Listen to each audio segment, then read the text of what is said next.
Good afternoon, everyone.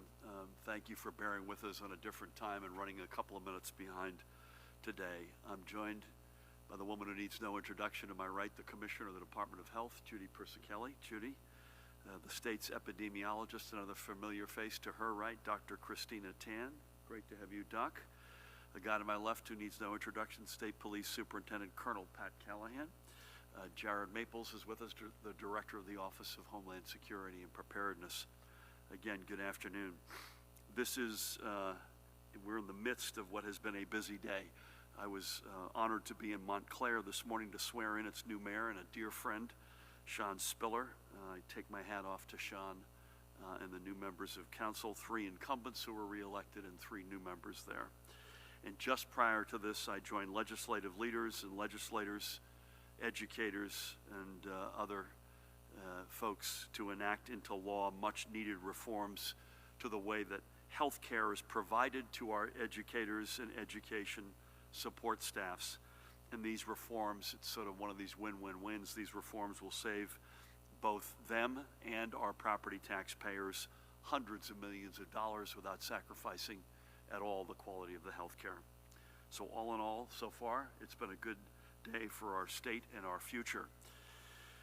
And tomorrow as well, we will continue down the road to restart and recovery as we allow for our casinos to reopen, for outdoor amusement parks and recreational businesses to reopen, as well as certain indoor recreational and cultural facilities where activities can be enjoyed while both social distancing and wearing a face covering. As we head into the Independence Day weekend, we are still moving forward as quickly as we can, but as safely as we must. We are being deliberate in our decisions, and we continue to be guided by medical science and on-the-ground data, both here and nationally. Allow me, if I can, to reassert something that has been said here many times before. There is still a whole lot we don't know about this virus, any of us, from Tony Fauci and Debbie Birx and all the other experts, Judy, right on down. But we know 2 things with absolute certainty. First, we know that outdoor environments are safer than indoor environments.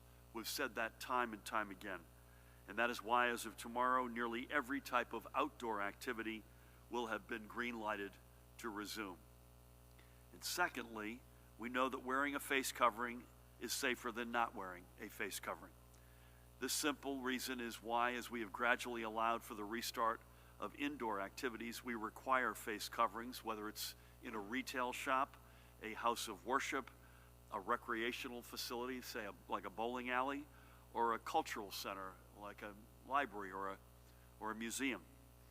Indoor environments where it is impossible to wear masks or where customers are sedentary for long periods of time without face coverings, such as gyms and bars and restaurants, remain the most dangerous in terms of transmission. We will get there. As I've said many times before, this is not a life sentence. We'll get there, but we will get there based on the data and the health metrics. And we will get there in part when we know we have absolute compliance by dining and drinking establishments that have been allowed to reopen for outdoor service. Yesterday, officials in Jersey City, this is the sort of picture we don't want to see, began legal actions against the Factory Restaurant and Lounge for what it is saying have been regular violations by allowing hundreds of patrons inside without regard for social distancing or face coverings. This past weekend, photos and videos showed large crowds packed inside. So I applaud Jersey City Mayor Steve Fulop and City Prosecutor Jake Hudnut for taking a zero-tolerance approach to the factory. And I urge other municipal officials to take a similar stance with the outlier establishments in their communities. No one should get a pass for putting public health at risk. As I said yesterday, we know that the majority of bars and restaurants have been doing the right things and enforcing social distancing among their patrons. But even one knucklehead bar can ruin it for everyone. It only takes one match to start a wildfire, and it only takes one infected bar-goer to ignite a COVID-19 flare-up that then shuts everything else all back down. And again, the risk of such a flare-up is much higher in indoor settings than outdoor settings. By the way, we're not alone in recognizing this either.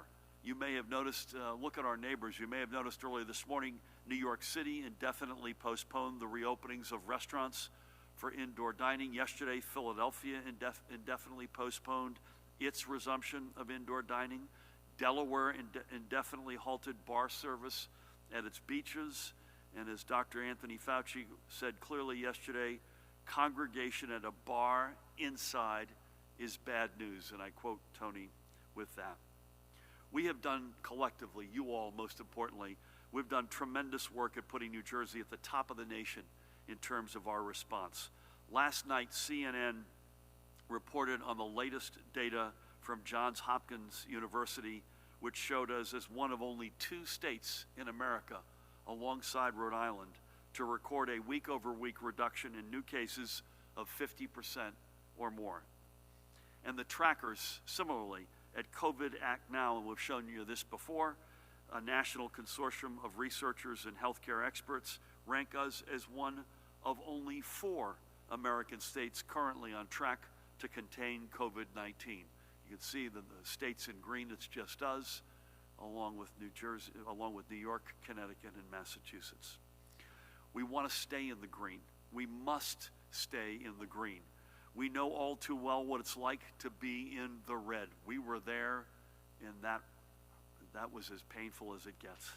I don't want to go back. You don't want to go back, and I know millions and millions of you out there don't want to go back either. The only way we stay in this zone is when you keep up, as you have done so brilliantly, with the social distancing and wearing a face covering. We stay in the green zone when you get tested to make sure you're not unknowingly carrying this virus and are capable of spreading it to others. Don't be the match that starts a COVID wildfire. Use your common sense for the common good. And let's now keep tracking our progress with a look at the overnight numbers. Yesterday, we received another 423 positive test results for a cumulative total of 171,928. The daily positivity or spot positivity rate was 2.29%. That was for tests recorded on June 27. The rate of transmission moved down a little bit to 0.82. And this is a positive one-day sign that we need to turn into a trend. Today, Judy, I noted that only 3 counties have an RT over 1, meaning an increased rate of spread, where last week there were 8. And since last week, 8 counties have cut their RT by at least 1/3, and 4 counties, big shout out to Atlantic, Cumberland, Morris, and Salem, they have each cut their rate of transmission by at least half. Again, we have to get the rate of transmission, or the so-called RT, below 1 in every county. And this means we have to keep up with social distancing and wearing our face coverings. And by the way, when we get it below 1 in every county, we got to keep it below 1. We've said this before, RT and the daily spot positivity rate give us our best picture of how COVID-19 continues to spread, and they're the most important non-hospital, the most important non-hospital metrics we look at when making decisions for when we can enter the next stages along our road back. So moving to our hospitals, the total number of residents hospitalized for COVID-19 increased to 1,080. The number of patients requiring intensive care went up slightly to 217, and the number of ventilators in use also went up slightly to 178. There were 54 patients who are known COVID positive admitted to our hospitals, while 87 live patients were discharged. So here are how these daily numbers feed into the overall trends. We show you this almost every day. As we've noted, we know we are going to keep having days where the numbers go up. The task for all of us is to make sure that those one-day increases don't turn into trends. We have absolutely crushed our curves since the peak, and by and large, we have continued to pull them down over the past 2 weeks. We must keep this going in the right direction. COVID Act Now and Johns Hopkins may give us green ratings because of the work we've all done, but no one, absolutely no one, should be patting ourselves on the back yet. We cannot spike any footballs. Overnight, we slipped 5 spots nationally in terms of the numbers of new cases being identified, while being 42 out of 50 is not a bad place and a lot better than we used to be. There's no reason for us not to be 50 out of 50. And at both the number of patients in our hospitals and the numbers of residents we continue to lose to COVID-19, we continue to rank way too high. And with the heaviest of hearts, we are reporting an additional 45 blessed souls from our New Jersey family have been lost to COVID-19. The total of lab-confirmed COVID-19 fatalities is 13,224. And as you know, as we said the other day, total probable deaths are 1,854 on top of that. Let's remember 3 more, if we can, of those lives who we have lost. We start in Morris County. What a great look couple there, huh? By remembering Louis Guerin, who passed away at the age of 92. If you may remember, last month we memorialized his beloved wife, Flora, on the right, who was also lost due to COVID-19. They died 6 weeks apart. Louis was born and raised on the family farm in Ironia, in the Ironia section of Randolph Township. After his marriage to Flora, and with a young family to support, he stepped off the farm to start his own company, Dover Trucking. Later, he and 2 friends would open Dover Diesel Service, a sales and repair company. An innovator, Lou led the installation of the first electrically run diagnostic dynamometer for diesel engines in New Jersey. After nearly 30 years in business, Lou semi-retired by moving into real estate, and he and Flora moved to Virginia. But the pull of home brought them back years later, and it was here where they stayed. Lou's love of taking on challenges was a lifelong trait. As a child, he was one of the first volunteers for a new 4-H program looking for fosters for a puppy to be trained as a seeing eye dog. That program was the start of the Seeing Eye organization's puppy program. Lou and Flora enjoyed 72 years together. And as we did with Flora, we extend our condolences to their children, Kathleen, from East Brunswick, with whom I had the honor of speaking yesterday, and her brothers Glenn, Scott, and Louis III, and their families, including Lou and Flora's 12 grandchildren and 8 great-grandchildren. May God bless and watch over each of them and their families. Next, we recall a giant, Montclair's Loretta Freeman, who COVID-19 took away from us at the age of 97. An educator, Loretta founded the Montclair Cooperative School, a progressive pre-K through grade 8 school in 1963, and she would serve as both director and a teacher for 23 years and was involved in a collaboration with the Montclair State University Early Childhood Education Program.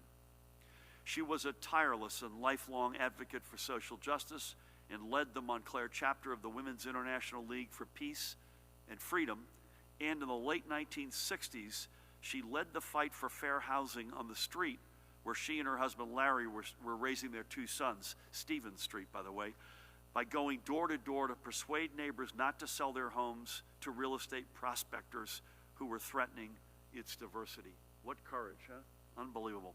She remained active well into her retirement, hosting a local television show for Montclair's seniors, sharing their ideas on early childhood education with leaders and educators in Patterson and Jersey City, and registering high school students to vote, among so much more. Loretta is now back with her husband, Larry, who passed away 4 years ago.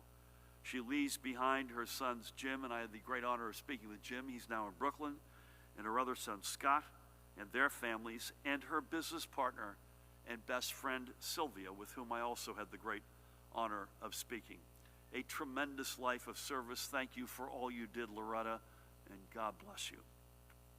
And finally, we remember Lucy Sarapo of Glen Rock. Born in Patterson, she called Glen Rock home for nearly a half a century. She was a homemaker and a devoted parishioner of Hawthorne St. Anthony's Roman Catholic Church. Lucy was 98 years old. An independent spirit, Lucy lived on her own in her Glen Rock home until last year and was still driving herself to morning mass at St. Anthony's, followed by a trip to check in on her son, Lewis Jr., at the offices of the family business in Patterson. Electrical Equipment Solutions, by the way, is the name of it, which was founded by her late husband.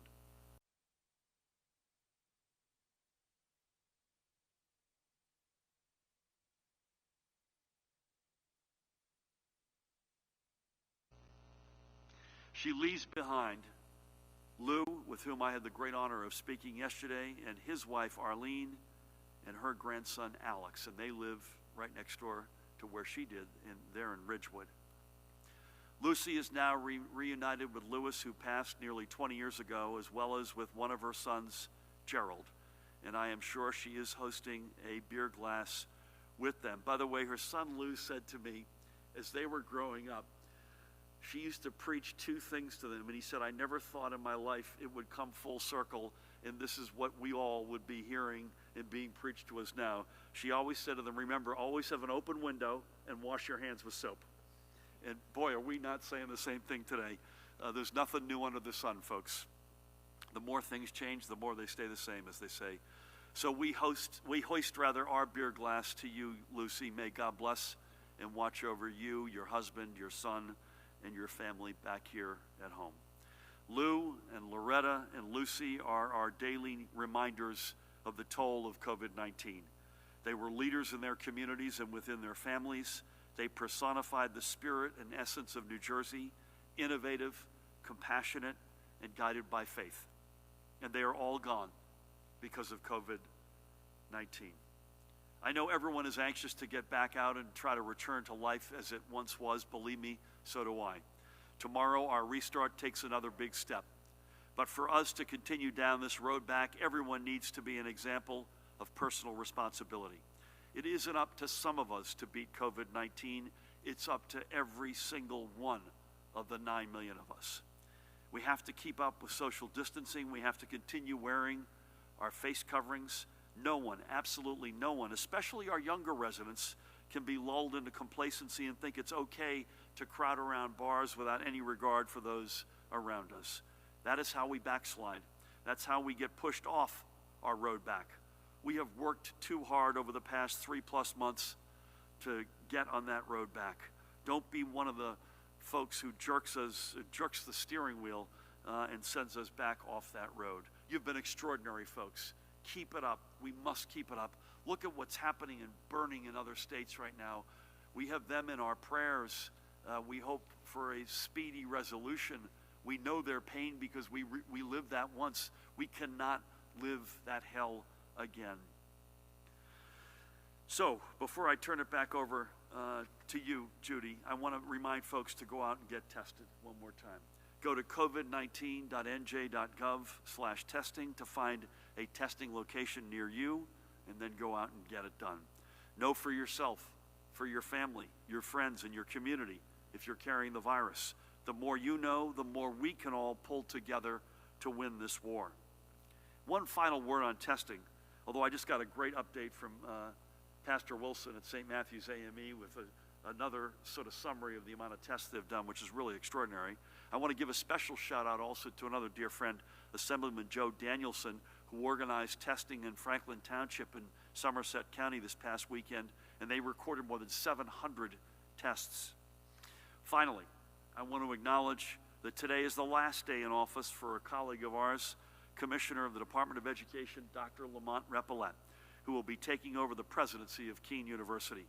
He has been a tremendous educational leader, especially throughout these past months, and helping us to lead our schools and our education communities through this pandemic. I know Judy and Pat and Tina and the rest of us, Jared, joins me in wishing him nothing but the very best in his new role. He will be sorely missed by so many of us for the knowledge and warmth he brought to our administration. Good luck to you, buddy. God bless you. Stay close. On that note, please help me welcome the woman who needs no introduction, the Commissioner of the Department of Health, Judy Persicelli. Thank you, Governor, and good afternoon.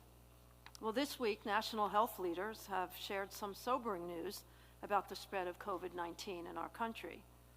So, amplifying what the governor has shared, Dr. Anthony Fauci, director of the National Institute of Allergy and Infectious Diseases, testified yesterday that the rate of new coronavirus infections could more than double. Afternoon. Well, this week, national health leaders have shared some sobering news about the spread of COVID-19 in our country.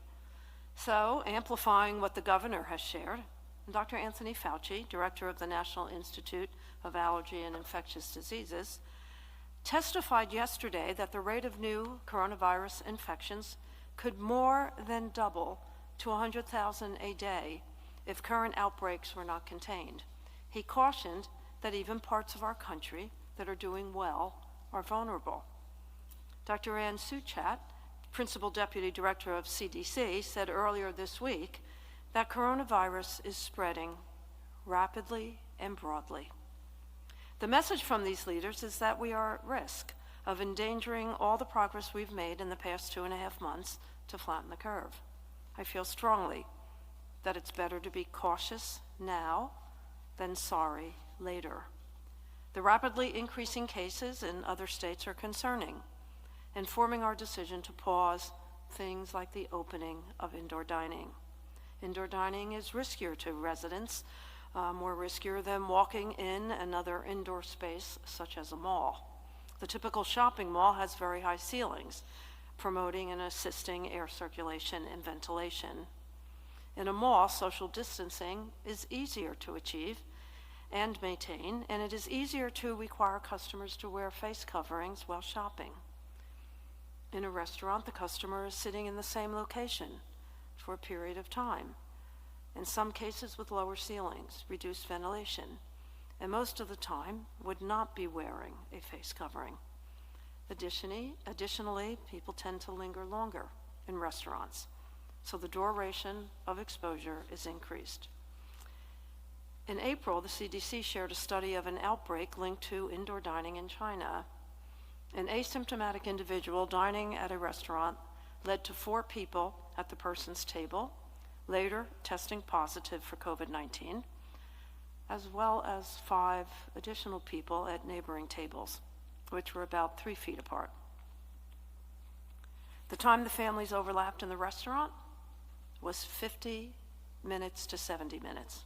The study found that the air conditioning contributed to the transmission of respiratory droplets to other diners that spread the disease.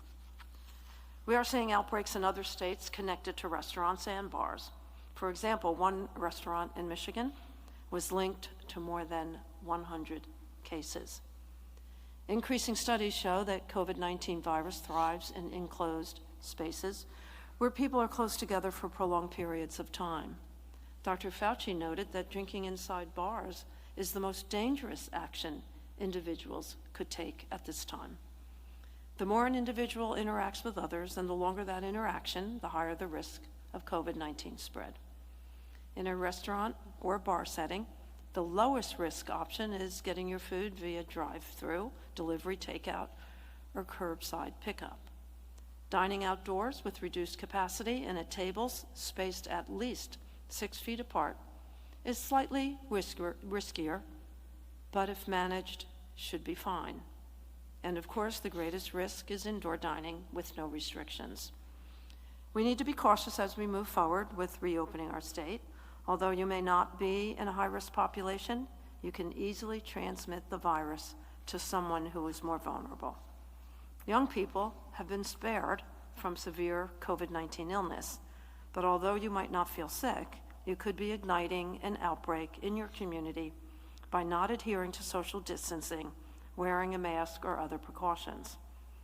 Earlier this summer, we saw how a house party during Memorial Weekend in Cape May County led to 14 cases of COVID-19 in college-aged Pennsylvania residents. If we ignore the vital measures that have saved lives throughout the pandemic, the entire state is at risk of backsliding. We've all worked together to reduce the spread. We need to continue this effort to protect our families, our loved ones, and our neighbors. On to the daily report. As the governor shared, our hospitals reported 1,080 hospitalizations with 217 individuals in critical care. 82% of those in critical care are on ventilators. Fortunately, there are no new cases of multisystem inflammatory syndrome in children. The total remains at 48 cases in our state. The governor reviewed the new cases and deaths reported today. In terms of deaths, the breakdown by race and ethnicity is as follows: white 54, black 18.2, Hispanic 20.3, Asian 5.6, other 1.8. The numbers in our veterans' homes remains the same, as do the numbers in our psychiatric hospitals. Overall in New Jersey, as of Saturday, June 27th, the percent positivity rate was 2.29%. The North, 1.94%, Central New Jersey, 2.41%, Southern New Jersey, 2.71%. That concludes my daily report. Please continue to be vigilant against the spread of COVID-19. Practice social distancing, wear a face covering, wash your hands frequently for at least 20 seconds. And if you're sick, stay home. Stay connected, stay safe, stay healthy, and get tested. Thank you. Judy, thank you, and I appreciate particularly your words of caution and the way you laid out the dining reality. Just to repeat something and just ask you or Tina's opinion on something. To repeat for everybody, we haven't said this in a while, we've had 2 blessed fatalities in total of anyone under 18 and only 54 under the age of 30, and that's out of a total of 13,224 lost lives.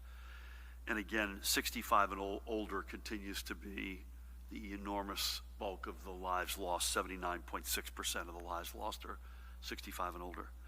Reports from around the country, and so you make the point very well that we've made pretty regularly but needs to be repeated.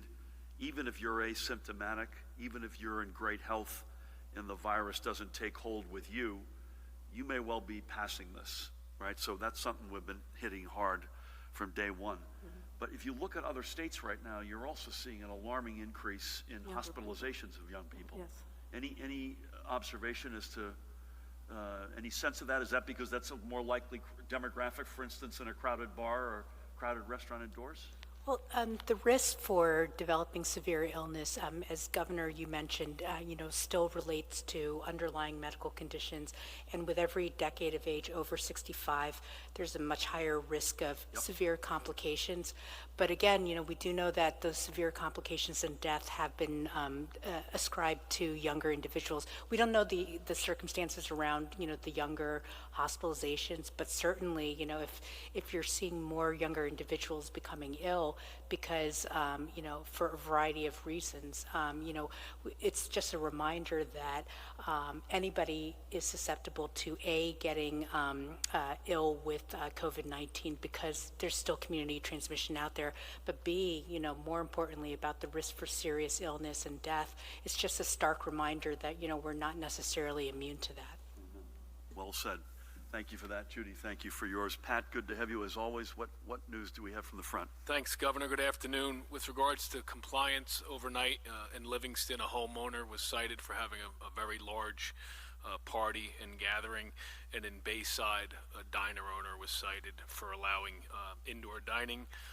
And I know the governor mentioned early in his remarks about Independence Day weekend and the 4th of July, and I just want to stress it sometimes can be a tragic weekend across the country, and whether that's on our highways or our waterways, we will have enhanced patrols on both our waterways and our highways.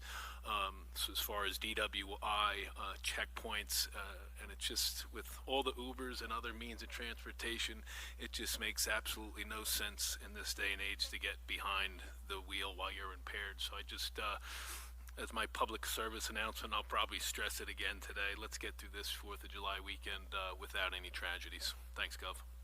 Pat, amen to that. There's no reason to drive impaired or no reason to be a passenger with someone who is impaired driving. There are so many different ways now that you can avoid that. We'll start over here, Matt. A couple of things. Pat, I don't want to rat out the individual, but you and Judy were on a call a short while ago, and that diner operator claimed to be unaware of the executive orders that we had put forward to date. Is that accurate? Yeah, I think, I don't know how that could be the case in this day and age, but he is well aware of it. He now knows. He now knows. And secondly, we will be, I've lost Mahan here. Mahan, we'll be together at 1 o'clock tomorrow, I believe, so we'll go back to our regular schedule. And again, appreciate everyone's forbearance in allowing us to do this at a later hour today. So with that, we'll start with you, Nikita. Good afternoon, Governor. Good afternoon. I have a couple more questions for you on voting. What should voters who haven't received their ballots yet do? If those voters are told that their ballots are in the mail but they don't arrive by Tuesday, what should they do? Are you concerned that computer glitches may cause some New Jersey voters to be disenfranchised? And considering how late some ballots have been mailed out, is there any chance that you will extend the deadline for a ballot being postmarked beyond 8 p.m. on July 7th? Is that it? Matt Platkin is with us, and I'll turn this over to Matt. I would say on the computer glitches, and again, Nikita, assuming you're not ratting out any protection of privacy, would love to know the specific situations. So that's something Mahan or Matt can follow up with you afterward. I just want to say this unequivocally. We take the sacred right of voting at the center of democracy as seriously as we probably take our public health, about as seriously as we take anything. And the notion of everyone having the confidence that their vote counts is a big, big deal for us. And I want to make sure folks out there know that we don't take any of this lightly. Matt's been back and forth extensively with the U.S. Postal Service. We've been going to them with very specific cases when we hear them. So the more specifics, the better. I'll turn to Matt, but as I do, there's no consideration at this point, at least, of extending the deadline beyond the election day, which again, everybody, is July 7th. That's Tuesday. Make sure you vote. Would love you to vote by mail, but your county, regardless of where you are, has committed to having at least 50% in-person capacity and at least one polling location per community. Matt, please. Nikita, I think you've already reported today on the, I assume you're talking about the user interface issue at motor vehicles on party registration. The Division of Elections is obviously aware of it. We've addressed that with you, and it's something that we are looking to address going forward. It was obviously an unintended consequence of the automatic voter registration law. People were just swiping through too quickly. It's not clear that any of those people would have actually registered for a particular party. They may have just been trying to get to the next screen. So we're working on that. Where do you go if you haven't received your ballot? You can go to your clerk the same way you normally could. And if there's specific counties that you're referencing, just let us know and we'll run it down. Working extensively with the Secretary of State's office and get more details to make sure the final wave of these ballots that are going out are getting into voters' hands and get returned promptly. So we're paying extremely close attention. As the governor said, it's a vital right for people to vote, and we want to address any issues as they come up. So again, the specific advice per your question and per Matt's answer is the best place to go is your county clerk office. And they're responsible for the process. And by the way, a group of leaders in that respect up and down the state, across political stripes, among the best we have, I think, in the country. Thank you. You saw I switched the desk, right? Okay. Brent, how are you? Hi. Why are we seeing hospitalizations rise even a little bit if the rate of transmission dropped? Is there any explanation for that? Two more. If indoor dining is still an issue, what do you say to parents who are concerned about kids starting summer school or camp on Monday? And is there evidence that shows there's been no community spread at all from people going to the beach or people protesting? And if not, is it time? I mean, why are there still outdoor gathering limits if we have that evidence? Yeah. May I say a couple of things and turn it over to you all? We actually had this very conversation. I was in the back of the car 45 minutes or so ago, and Judy's has had extensive conversations with the Hospital Association on this very question. And I think I believe, Judy, I don't want to put words in your mouth, but there's a better be safe than sorry, particularly given how overwhelmed the systems were early in this crisis. But Judy can add to that. You know, we deliberately said something in my remarks today about indoor dining, which while we've said it, we have not said it perhaps strongly enough. And remember, everybody, this is not a life sentence. We fully expect to get there. and get there, God willing, as soon as we can. But there's a big difference with indoor dining, restaurant or bar. Put aside the congregation concerns we have. You can't eat or drink with a face mask or a face covering. And so it's a very different reality. So it's the combination of indoors, sedentary, too often than not close proximity, and lack of ventilation. And the one that we don't hit hard enough is you don't have your mask on. And so in a camp, for instance, you're hopefully, if the weather's good, you're outside. But even if you're inside, you've got a face covering on and you're probably moving around. And we just don't see it. I don't want to speak for the health experts. We just don't see it at the same level of concern as indoor dining. I would just say this: we will continue to raise the outdoor limits. We've already raised them meaningfully. I think we raised them again on this coming Monday to 500, Matt. Is that am I correct with that? So outdoor graduations. I don't think we're going to infinity yet, but assuming that the data continues to lead the experts to conclude that indeed outdoor activities, beaches, parks, protests have not led to any meaningful community spread, we'll continue to raise that, I'm sure. But Judy will be the one that has to put holy water on that decision. Hospitalizations, Judy, indoor dining versus camp, for instance, or community spread. Any comments? Well, let me talk about hospitalization. So there's been a slight tick up, and I spoke with the head of the Hospital Association yesterday, and she shared that they're seeing an increase in allergy-induced asthma, but it presents with respiratory insufficiency, difficulty breathing, and because of the experience that the physicians have had with people, what we call desaturating very quickly, deteriorating very quickly, they're being more safe in admitting those patients and, taking care of the presenting problem and waiting for the test results. So it's COVID positive and persons under investigation that have led to the uptick. Maybe you could talk about community spread?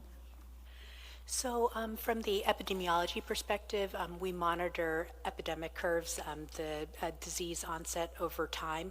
And what we've been monitoring for, since the beginning of this outbreak is, just what the curve looks like. And we've been also monitoring how things look at the county level as well. And we have not seen any sort of upticks. Usually you would expect, for example, since Memorial Day weekend, when, folks started really, going out in full force, that you wait about 14 days to try to look for upward trends, and we have not seen that either in our statewide epi curve or in our county level epidemic curves. But that said, again, just to reiterate the message that we don't want to have any sort of false sense of security that because we're doing so well in terms of our case counts, in terms of a lot of other factors, that we can't be continue to be mindful. We have the tools right now to be able to contain this caseload that we're seeing right now. Just to remember to reinforce it. Yeah, I think that was really well said, Tina. We're not going to start patting ourselves on the back and just literally dropping all. We can't do that responsibly, particularly given what we see going on elsewhere in the country. So thank you, sir. Governor, just a couple questions from NJTV News viewers. They're looking for some July 4th holiday guidance. Should people just stay home or limit gatherings at their homes to a few people over the weekend? Has specific guidance been issued for bowling alleys and pool halls? And finally, who's going to be monitoring the casinos for compliance? Thank you.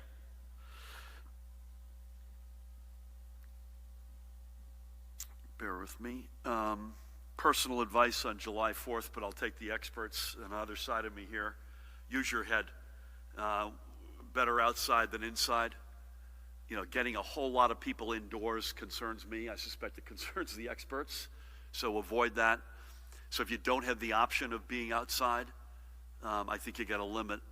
And remember, we haven't talked about bubbles in a while. We all got into our own bubbles with our own loved ones and families, and then we've started now to cross into other people's bubbles. So the other thing I would say, particularly if you're inside, think through, is this is this somebody you've seen and gradually gotten reintroduced to, or is it a first time in a while?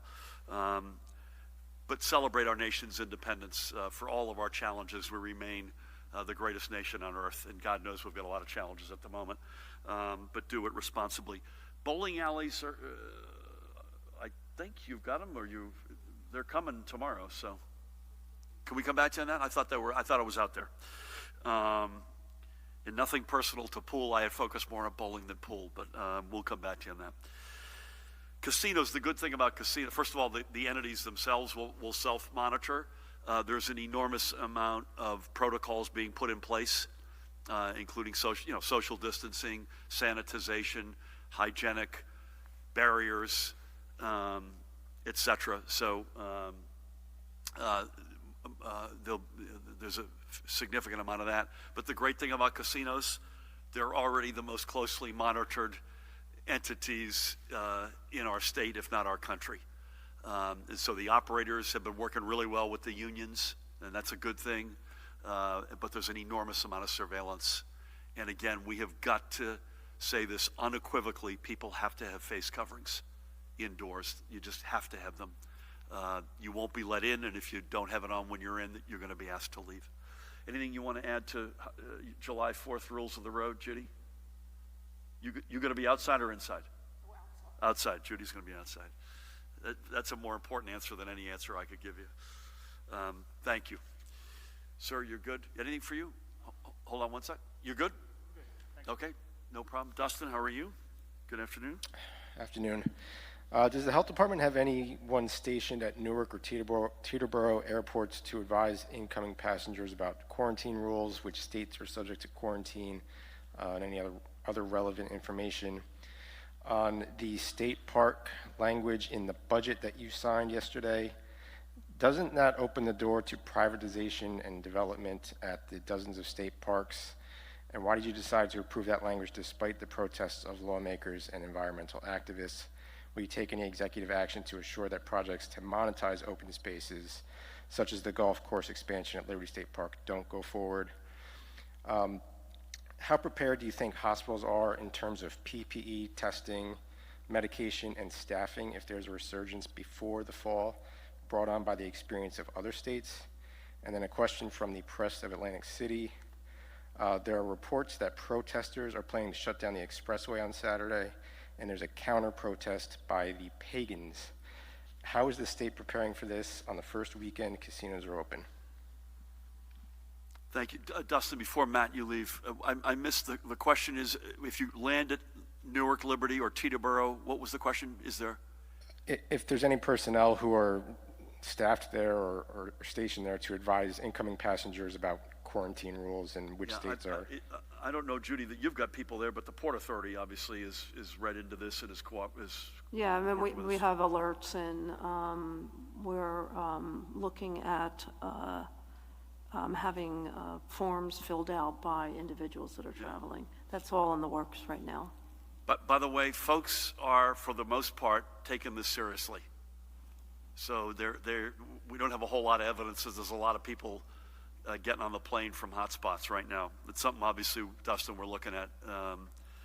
And we did it as you know, we made the decision and we went live with it to make sure people heard it from us. But a little of this is still catching up in terms of signage, et cetera.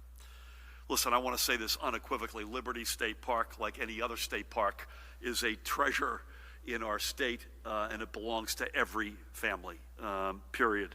That language was inserted into the budget by the legislature and was part of the overall budget agreement.